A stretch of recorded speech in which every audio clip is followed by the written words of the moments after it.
கிறிஸ்துவுக்குள் அன்பானவர்களே, இன்றைய காலை வேத 1 கொரிந்தியர் 10:13. மனுஷருக்கு நேரிடுகிற சோதனையே அல்லாமல் வேறே சோதனை உங்களுக்கு நேரிடவில்லை. தேவன் உண்மை உள்ளவராயிருக்கிறார்.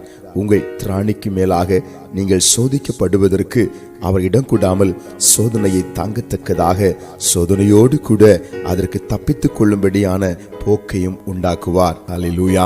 நம்முடைய பரம தேவன், நம்முடைய அன்புள்ள ஆண்டவர், நம்முடைய ஆத்தும நேசர் நாம் சோதிக்கப்படும் பொழுது, சோதனையில் சிக்கி சீரழியும் பொழுது அவர் அமைதியா இருக்கிறவர் அல்ல. நமக்காக உடனே எழுந்து இந்த சோதனையிலிருந்து நாம் விடுதலை பெறுவதற்கு ஊக்கமான பலத்தை நமக்கு கொடுத்து, சத்துவத்தை நமக்கு கொடுத்து, திராணியை நமக்கு கொடுத்து, அதை சகிக்கும் தன்மையை நமக்கு கொடுத்து, அந்த சோதனையினாலே நாம் அண்டு போகாதபடி, அழிந்து போகாதபடி கூடவே இருந்து அந்த சோதனையிலிருந்து தப்பித்துக் கொள்ளும்படியான ஒரு புதிய வழியை நமக்கு திறக்கிறார். ஆமென்.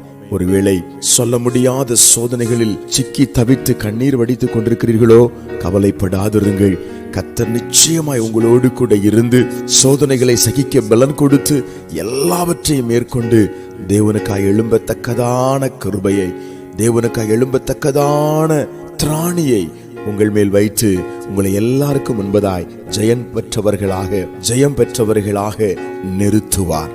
கலங்காதிருங்கள். சோதனைகளை சாதனைகளாய் நீங்கள் மாற்றுவீர்கள் இயேசுவின் நாமத்தினாலே. ஜெபிப்போம். எங்கள் பரலோக பிதாவே, சோதனையிலும் சிக்கி தவித்து முறையிடுகிற பிள்ளைகளுக்கு இப்பொழுது ஒரு அற்புதம் செய்வதற்காய் ஸ்தோத்திரம். சோதனையிலிருந்து விடுதலை கொடுப்பதற்காய் ஸ்தோத்திரம். தாங்கும் பலத்தை கொடுப்பதற்காய் ஸ்தோத்திரம். இயேசுவின் நாமத்தில் ஆமென்.